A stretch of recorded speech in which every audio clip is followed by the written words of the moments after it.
Hello what is up people. This is future mobility. My name is Shreyas और आज के video में हम बात करने वाले हैं Volkswagen ID4 GTX के बारे में। तो अगर आप एक टेक्नोलॉजी एंड ऑटोमोटिव एंथुजियास्ट हो like me, you should definitely consider subscribing to my channel and also hit that bell icon so you'll get notified every time I post a new video. So this is your one stop shop for all things EV. तो बिना वक्त बर्बाद किए अब मैं इस video को शुरू करता हूँ। So let's get on with today's video.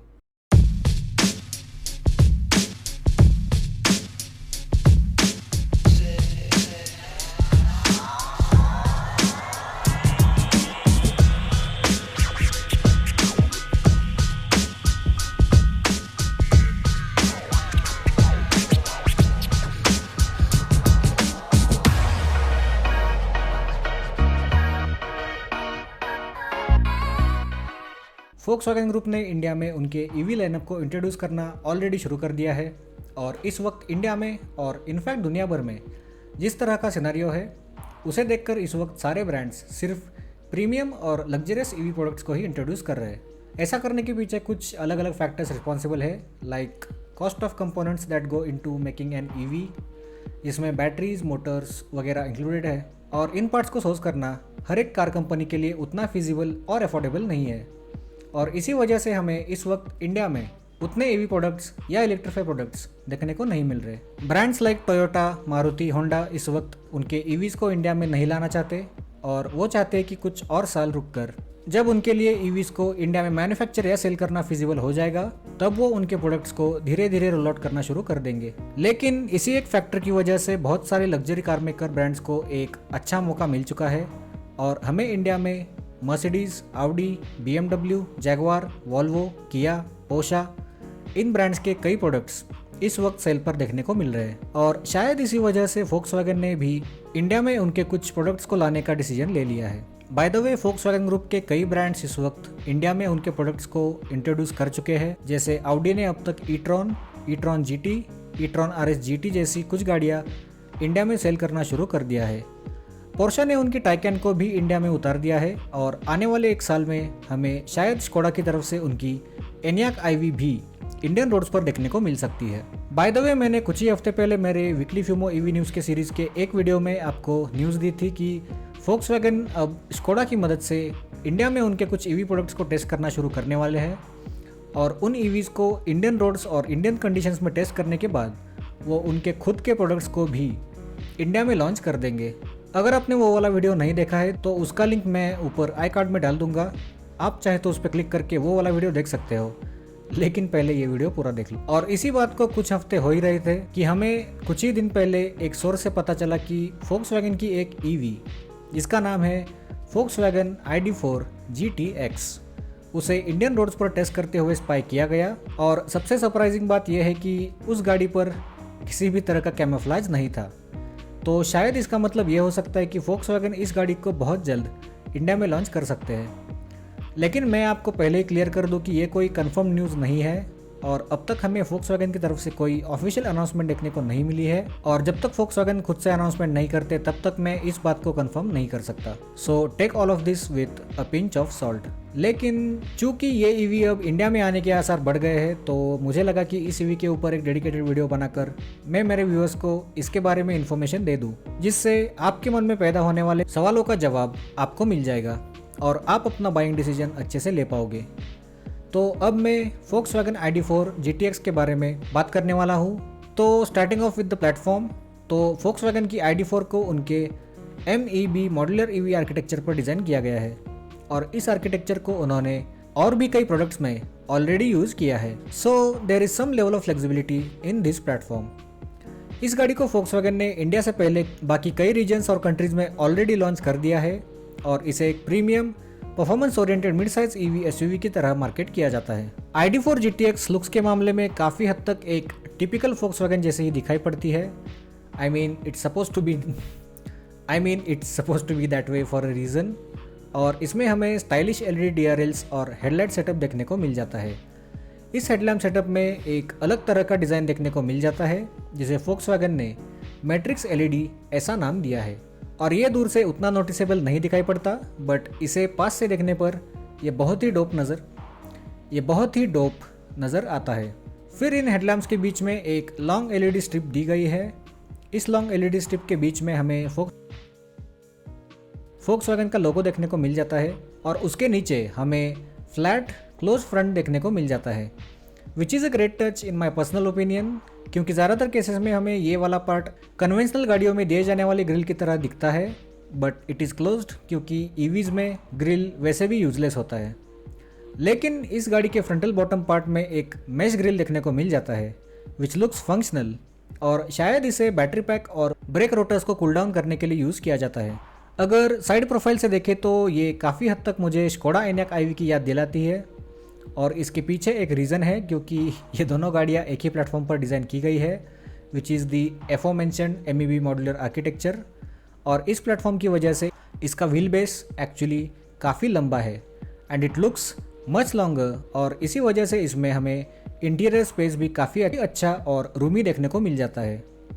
ID4 GTX में स्टैंडर्ड 20 इंच व्हील्स मिल जाते हैं और कस्टमर्स चाहे तो इसमें 21 इंच के व्हील्स भी लगवा सकते हैं। फिर इसके फ्रंट व्हील्स के ठीक ऊपर एक GTX का बैजिंग दिया गया है जो इस गाड़ी के परफॉर्मेंस वेरिएंट होने का प्रमाण है, और इसे मैट ग्रे कलर में फिनिश किया गया है। फिर इसके ऊपर हमें एक स्वूपिंग डिज़ाइन को फॉलो करने वाली इसकी विंडो लाइन देखने को मिल जाती है and it gets a blacked out treatment, जिससे इस गाड़ी को ओवरऑल एक ड्यूअल टोन कलर स्कीम मिल जाता है। इन द रियर अगेन इसमें हमें फोक्सवैगन के कन्वेंशनल डिज़ाइन क्यूज देखने को मिल जाते हैं। इसके टेल लाइट्स का डिज़ाइन बहुत ज़्यादा इन योर फेस भी नहीं है and it isn't too subtle either. ये डिज़ाइन कहीं बीच में बैठता है और इसे एक लॉन्ग रनिंग LED स्ट्रिप के साथ जोड़ दिया गया है। इस LED स्ट्रिप के ठीक बीच में अगेन हमें फोक्सवैगन का लोगो देखने को मिल जाता है और उसके नीचे हमें GTX का बैजिंग दिया गया है, which can be seen even from far away. ये तो हो गई बॉडी डिज़ाइन और एक्सटीरियर की इन्फॉर्मेशन, और अब मैं आपको बताने वाला हूँ इस गाड़ी के इंटीरियर के बारे में। तो फोक्सवैगन ID4 GTX में स्पोर्टी सीट्स दिए गए हैं, लेकिन इसमें soft touch fabric material use किया गया है और इन सीट्स में इंटीग्रेटेड हेडरेस्ट मिल जाता है। इस गाड़ी का स्टीयरिंग व्हील बहुत बेसिक और 3 स्पोक वाला है and there are buttons on it जिससे मीडिया और बाकी चीज़ें कंट्रोल की जा सकती है, लाइक वॉइस असिस्टेंट वगैरह। ID4 GTX के ब्रेक और एक्सेलेटर पेडल्स में प्ले और पॉज वाला एम्बॉसिंग दिया गया है, जो मेरी नज़र में एक छोटा लेकिन बहुत ही कूल डिज़ाइन डिसीजन है। इसमें हमें 12 इंच का टच स्क्रीन देखने को मिल जाता है और ओवरऑल ये पूरा इंटीरियर काफ़ी मिनिमलिस्ट दिखाई पड़ता है। I mean, जिस तरह का इंटीरियर बाकी ब्रांड्स ऑफर कर रहे हैं उसके कंपैरिजन में ये थोड़ा बेसिक लगता है। There are buttons below the touch screen and the AC vents are horizontal in design and look very cool in this overall layout. और मुझे ID4 GTX का इंटीरियर ओवरऑल एक्सपीरियंस के मामले में अच्छा लगा। And there are many other smart features like voice assistant, AR heads up display, ambient lighting, drive mode selector that is placed behind the steering wheel and progressive steering with a sports tuned suspension, जो high speeds पर गाड़ी का ground clearance कम कर देता है। तो अब मैं इस गाड़ी के परफॉर्मेंस, बैटरी, रेंज और चार्जिंग टाइम्स के बारे में बात करने वाला हूँ।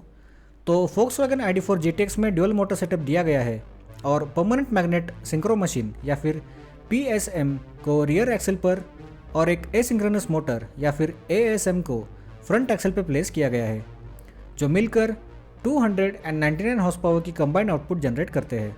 इसके टॉर्क आउटपुट के फिगर्स अभी फोक्सवैगन ने अनवेल नहीं किए हैं, लेकिन एक्सेलरेशन काफ़ी क्विक है और इसे 0 to 100 kmph का स्प्रिंट कंप्लीट करने में सिर्फ 6.2 सेकेंड्स लगते हैं।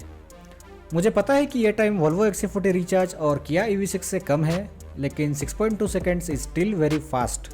I mean, ये काफ़ी ज़्यादा क्विक एक्सेलरेशन है। ओके, इस गाड़ी का टॉप स्पीड 180 किलोमीटर्स का है और इसे इलेक्ट्रॉनिकली लिमिट कर दिया है। फोक्सवैगन ID4 GTX में हमें 24 cell 77 kWh lithium ion battery देखने को मिल जाती है and it offers a claimed range of 480 kilometres. ये रेंज इस प्राइस रेंज में आने वाली हर एक EV के आसपास का है, so I guess this is a good long travel EV with great features. और प्राइस, इस गाड़ी की प्राइस ₹60 लाख से शुरू हो सकती है। अगेन आई एम सेइंग हो सकती है, ये कोई ऑफिशियल प्राइसिंग नहीं है। I mean, ऐसा स्पेकुलेट किया जा रहा है। इसके अलावा फोक्सवैगन इंडिया में इन गाड़ियों को CBU रूट से लाने वाले हैं और पहले फोक्सवैगन इंडियन गवर्नमेंट द्वारा दिए गए होमोलोगेशन फ्री रूल को यूज़ करके सिर्फ 2500 यूनिट्स लाने वाले हैं और अगर इस गाड़ी का रिस्पॉन्स अच्छा रहता है तो फोक्सवैगन ऐसे और यूनिट्स को फिर से ला सकता है या फ्यूचर में इसकी मैन्युफैक्चरिंग इंडिया में ही शुरू कर सकता है। लेकिन ये इंडिया में कब तक लॉन्च की जाएगी इस बारे में भी मुझे इस वक्त पूरी जानकारी नहीं है, लेकिन ऐसा कहा जा रहा है कि ये गाड़ी शायद इसी साल इंडिया में लॉन्च की जा सकती है। बाकी आपको फोक्सवैगन ID4 के फीचर्स कैसे लगे और क्या आप इस गाड़ी को खरीदना पसंद करोगे? मुझे आपके ओपिनियंस नीचे कमेंट सेक्शन में ज़रूर बताइए। बाकी आज की वीडियो के लिए इतना ही। It's time to wrap up for now. ये वीडियो आपको अगर अच्छा और थोड़ा सा भी इन्फॉर्मेटिव लगा हो then please drop a like, share this video with your friends and family. और अगर मेरे चैनल को लेकर आपके कोई भी सजेशंस, आपके आइडियाज़, कुछ भी सुझाव हो तो आप उसे नीचे कमेंट कर दीजिए। और अगर अभी तक नहीं किया है तो प्लीज़ मेरे चैनल फ्यूचर मोबिलिटी को सब्सक्राइब कर लो और बेल नोटिफिकेशन को दबाकर ऑल पर रख दो, जिससे मेरे आने वाले हर पोस्ट का नोटिफिकेशन आपको सबसे पहले मिल जाएगा। तो हमेशा की तरह अब आपसे विदा लेने का वक्त आ गया है। Take very good care of yourself और मैं आपको मिलूंगा नेक्स्ट वीक एक नई वीडियो के साथ। तब तक के लिए स्टे चार्ज्ड।